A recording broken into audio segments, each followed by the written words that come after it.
The Nvidia RTX 2080 and 1080 Ti are both powerful gaming graphics cards, but which should you pick, and is it worth upgrading? In this video, we'll check out a heap of game benchmarks at 4K, 1440p, and 1080p at all setting levels, to help you see the performance difference between them.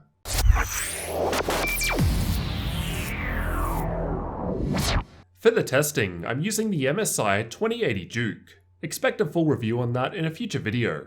The 1080 Ti, on the other hand, was just a generic Sapphire card that I borrowed from a pre-built system. Let's quickly take a look at how the 2080 and 1080 Ti actually differ in terms of specs. Note that things like clock speed and power will vary between specific cards. These are just the reference specs for each model. Important differences to take note of are that the 1080 Ti has more CUDA cores, but lower base and boost clock speeds out of the box. The 2080 has less memory, but has a slightly higher memory speed owing to it now being GDDR6 in the 20 series. Finally, before we get into the gaming benchmarks, let's check out the system that was used for testing. I've got an Intel i7 8700K CPU, overclocked to 5.1 GHz on all cores, in order to best attempt to remove CPU bottlenecking, as well as 16 GB of memory running at DDR4 2666 in dual channel. All tests will run with the same Windows and game updates applied. However, different Nvidia drivers were used, as the RTX cards launched with a newer driver.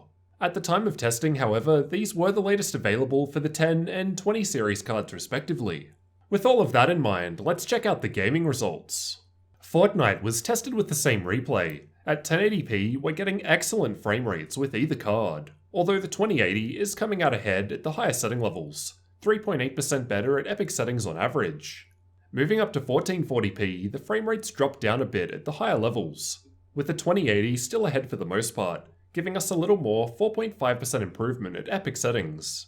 At 4K, the differences between both cards is much less noticeable, perhaps a minuscule edge to the 2080. Assassin's Creed Origins was tested with the built-in benchmark, and again at 1080p, the 2080 is coming out ahead at the higher setting levels, but performing slightly less at lower settings. At max settings, the 2080 is just 2.4% ahead of the 1080 Ti in average frame rates. At 1440p, the frame rates drop back a bit, and now the 2080 has pulled out ahead at all setting levels, with a larger 6.2% performance increase to average frame rates at max settings. The frame rates drop back quite a bit in 4K, with a 5.2% improvement at max settings with the 2080, but the difference between the two rises as the setting level drops down. Far Cry 5 was also tested using the built-in benchmark, and at 1080p there are minimal differences in performance between this game at the average frame rates, while the 1080 Ti was actually slightly ahead in 1% lows. Stepping up to 1440p, the 2080 starts to pull out ahead. At ultra settings, it's now performing 6.7% better than the 1080 Ti, with not much changes to differences in 1% low.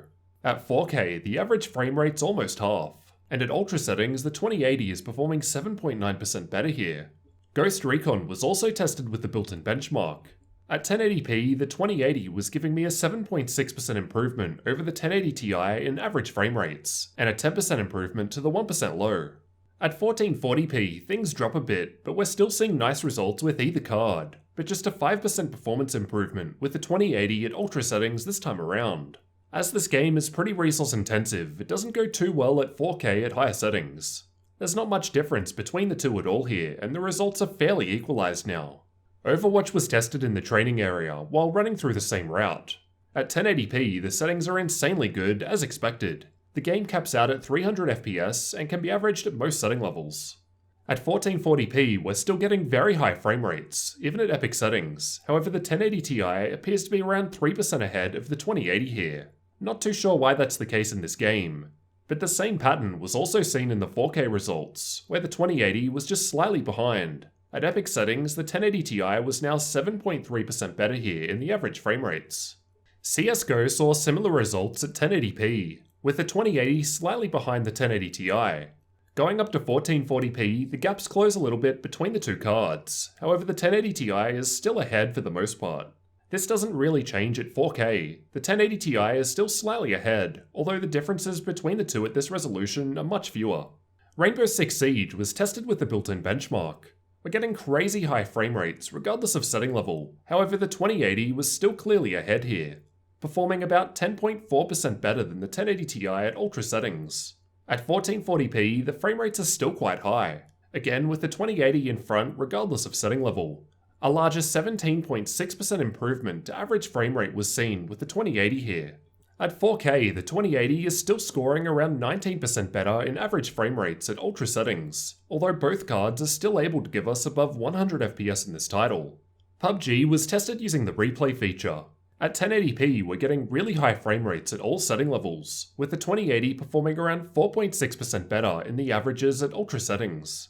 At 1440p, I was seeing a larger 7.1% improvement to the average frame rate at ultra settings with the 2080, with similar boosts seen at all setting levels, bigger differences than what we saw at 1080p. The 4K results are fairly close together, although the 2080 appears to just be slightly ahead in average frame rates, just 1.4% better than the 1080 Ti at ultra settings in this test. Shadow of War was tested using the built-in benchmark, and at 1080p there was a 4.5% improvement when maxed out using the 2080. At 1440p, the 2080 is again ahead in all tests, although rising up to 11.1% higher than the 1080 Ti at ultra settings this time. At 4K, the results come a little closer together, a 7.3% improvement with the 2080 at ultra settings this time. Watch Dogs 2 is quite a resource-intensive game, but we're getting great performance at 1080p with either card, although the 1080 Ti was ahead, performing 6.6% better than the 2080 at ultra settings. Frame rates dropped down a little at 1440p, but overall are still quite good. At ultra settings this time, the difference between the two was very close together. 4K was still pretty playable at most setting levels, and again at max settings the differences between the two cards are extremely small, and realistically within margin of error ranges. However, at all other setting levels it's a bit clearer that the 2080 was coming out slightly ahead at this resolution. I've also tested some benchmark tools. In Unigen's superposition benchmark, they both seem to trade blows depending on the particular test. And then a fairly similar story when we look at the various 3D mark tests. In either case, the results are quite good. In terms of improvement, overall the games tested at max settings with a 1080p resolution, on average the 2080 was performing just 2% better than the 1080 Ti. Although as we can see, there is quite some difference between the different games. At 1440p, on average over the same games, the 2080 was now performing 5.4% better than the 1080 Ti in these titles. But again, it really seems to vary depending on the specific game. At 4K, the 2080 was on average 3.2% better than the 1080 Ti. But again, this varies a bit between games. It would be nice if I could test more games, but this data already took 3 days to collect as is. It's also worth emphasizing the differences in my actual cards that I'm testing with. It would have been nice to have, say, an MSI 1080 Ti Duke to test with, to make the cards fairly similar, as I was using a 2080 Duke. But this is what I had available to test with. With a better 1080 Ti, I think the performance gap could close a little more. Realistically, I think the differences in performance are fairly small, and for the most part are not too significant. But as shown, it varies between game. Overclocking wasn't tested here for a couple of reasons. Firstly, there simply just wasn't time. And secondly, the amount you'll be able to overclock will depend on the specific design of the card, and will therefore vary anyway. Don't worry though, I'll check out overclocking in the full 2080 review, so make sure you're subscribed for that. I also haven't actually been able to test any RTX specific titles, as there aren't any at the time of recording. So once RTX is actually utilised more in the future, the 20 series may become more useful. I guess the testing here makes the comparison more apples to apples though. Now for the final difference, the price. I suggest checking the updated prices using the links in the description, as they will change over time and I'm currently working off pricing a day before the 2080 becomes available to buy.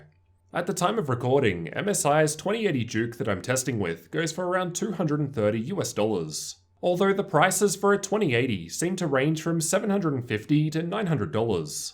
The cheapest 1080 Ti at the time of recording, on the other hand, starts at $600.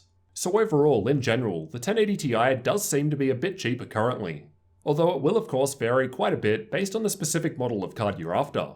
If we look specifically at MSI's 1080 Ti Duke, it's about $60 cheaper, or 6% cheaper. And when considering the performance difference of the 2080 just being 3% at 4K, 5% at 1440p, and 2% at 1080p, in terms of raw value, the 1080 Ti looks to be a better deal at the moment. If you've already got a 1080 Ti, there's no real reason in upgrading to a 2080. Maybe a 2080 Ti if you really want to have the best, or if you really need ray tracing. So which graphics card would you pick? The older but definitely still capable 1080 Ti or newer RTX 2080? As the results were so close together, personally I'd probably just go for whatever was cheapest at the time. Although keep in mind that if you do plan on taking advantage of RTX in the future, then the 2080 would be the best choice for you. We'll just have to wait and see how well the new technology is utilised in upcoming games and future updates before we really know for sure. In any case, I think it's pretty cool that the 2080 is so close to the 1080 Ti. It just makes me more interested to see how far ahead the 2080 Ti is.